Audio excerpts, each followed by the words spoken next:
روزگار، بچیاں کا روزگار، اور مکان کا عالم یہ ہے کہ مکانوں پر مکان، تعمیر پر تعمیر. یا اللہ یہ ہوا کیا؟ بولے ولی کی نگاہ اٹھی نا، دین بھی سدھر گیا، دنیا بھی سدھر گئی. جزاک اللہ خیر. بہرحال حضرات، ابھی مجھے اشارہ ملا تھا کہ محرم الحرام کا مہینہ ہے، تھوڑا سا اہل بیت اطہار کا ذکر بھی ہو رہا ہے، لیکن میں یہ سوچ رہا تھا آج بولنا ہی لال شریف پہ ہے نا. اور ایک بات اور بتاؤں، ایک جگہ میں رہتا تھا پڑھانے کے لیے حضرت، اور ہر آدمی میاں صاحب کا بڑا عقیدت مند ہے نا. تو ایک عورت تھی وہاں، اس کا ایک بچہ تھا 5-6 سال کا. عقیدت دیکھو نا، محبت دیکھو، عقیدہ دیکھو لوگوں کا. تو اس نے دیکھا کہ بچے کھیل رہے ہیں، اور اچانک وہ ایک بچہ 4-5 سال کا مکان کی چھت میں سے نیچے گرا. وہ دور سے پکار رہی ہے، یا میرے اللہ آ رہے بابے، آپ تو ہی پہنچنا بتا ہے نا. اب ہم کہو گے حضرت بچہ گر جاتا ہے، میکسیمم لوگ پتہ کیا پڑھتے ہیں؟ بسم اللہ. بچہ گر گیا، بسم اللہ ہے نا. یا اللہ اس کو بچا لے، یہ کہنا چاہیے نا. لیکن لفظ ندا جو جسے کہا جائے تو غیروں کا یہ کہنا ہے کہ اللہ کے سوا کسی کو نہیں پکارنا چاہیے. لیکن حدیث اور قرآن یہاں پر جو ہے الحمدللہ علم و فن کے کنویں بے کرایہ تشریف فرمائے.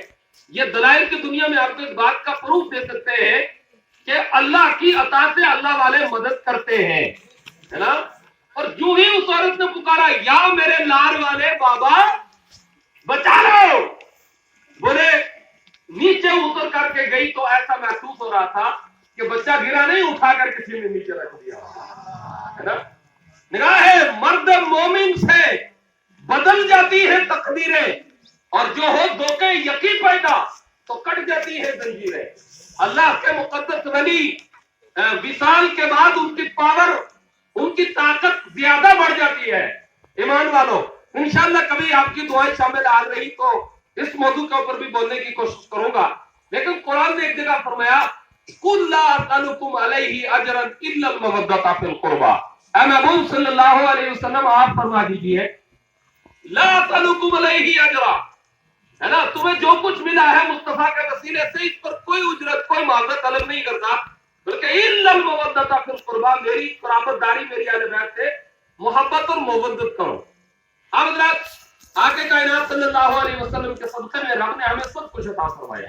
قرآن ملا تو صدقہ مصطفیٰ کا ہے، رمضان ملا صدقہ مصطفیٰ کا ہے، بلکہ رحمان ملا ہے تو مصطفیٰ جان رحمت صلی اللہ علیہ وسلم کا صدقہ ملا ہے. کل کائنات کی رونقیں، بہاریں، یہ عزت، یہ وقار، یہ سب علم، یہ عمل، یہ نماز، یہ مسجدیں، سب کچھ مصطفیٰ کا صدقہ ملا. آقا کائنات صلی اللہ علیہ وسلم نے غیروں کی پرستی سے نکال کر ہمیں خدا کی وحدانیت اور خدا کی بارگاہ میں جو جھکایا، پہچان کروائی، یہ سب مدینے والے محبوب صلی اللہ علیہ وسلم کا صدقہ ہے. جب صحابہ کرام رضوان اللہ علیہ اجمعین نے کلمہ طیبہ پڑھ لیا اور آخری حج کے لیے سرکار جب تشریف لے گئے تو 1,24,000 صحابہ کرام ساتھ ہیں. لیکن حضرات کمال دیکھو کہ آپ کے مختصر یعنی اعلان نبوت کے بعد آپ کے مختصر وقت میں کتنے لوگ آپ کے شہدائی بنے، اور وہ شہدائی ایسے کہ اونلی مکہ تک، مدینہ تک یا ملک کے شام تک محدود نہیں، بلکہ جس علاقے میں چلے جاؤ، ہر گلی، ہر کوچہ، ہر بازار کے اندر محبوب کائنات صلی اللہ علیہ وسلم کے چرچے ہو رہے ہیں. آقا کا نام نامی اس میں گرامی جو ہے پکارا جا رہا ہے. ہر جگہ آقا کائنات صلی اللہ علیہ وسلم کی بارگاہ میں درود و سلام اور ان کی محفلیں منعقد کی جا رہی ہیں. یہ امت محبوب پر محبوب کا کتنا بڑا احسان ہے. تو صحابہ کرام نے بارگاہ مصطفیٰ صلی اللہ علیہ وسلم میں نذرانے لے کر کے اپنی محبتوں کے پھول لے کر کے پیش کرنا چاہے. یا رسول اللہ، آج کیا یہ دنیا جو ہے جو درجوں کا رہی ہے، آپ کے شدائی کلمہ پڑھ کر مسلمان ہو رہے ہیں، تو ہم یہ چاہتے ہیں کہ یہ لنگر آپ کا جو چل رہا ہے اس میں کچھ ہم حصہ ڈال دیں. تو اللہ کے محبوب علیہ السلام نے فرمایا تمہارے نذرانے، تمہاری محبتیں ٹھیکہ لے کر کیا میں رب سے پوچھ لوں کہ ان کے نذرانے قبول کرو، لوں یا نہ لو. تو اللہ تبارک و تعالیٰ نے قرآن عظیم کی آیت مبارکہ نازل فرمائی. اب دیکھیے آدم سے لے کر عیسیٰ تک جتنے نبی آئے سب نے اسلام کی تبلیغ کی، سب کی بارگاہ میں لوگ پہنچے نذرانے لے کر کے، تو انہوں نے کہا ہمارے لیے اللہ کافی ہے.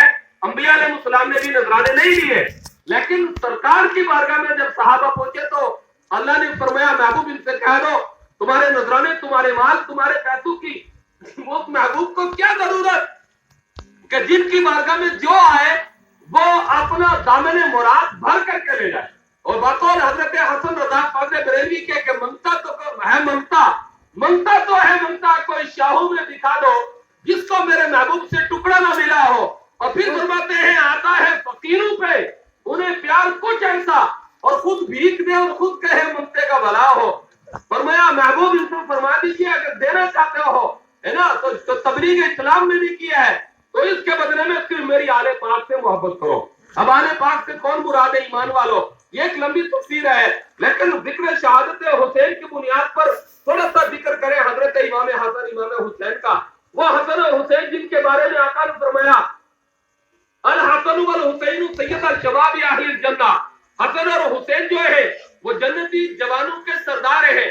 واہ حسن و حسین آپ کی عظمتوں پر قربان ہو جاؤ.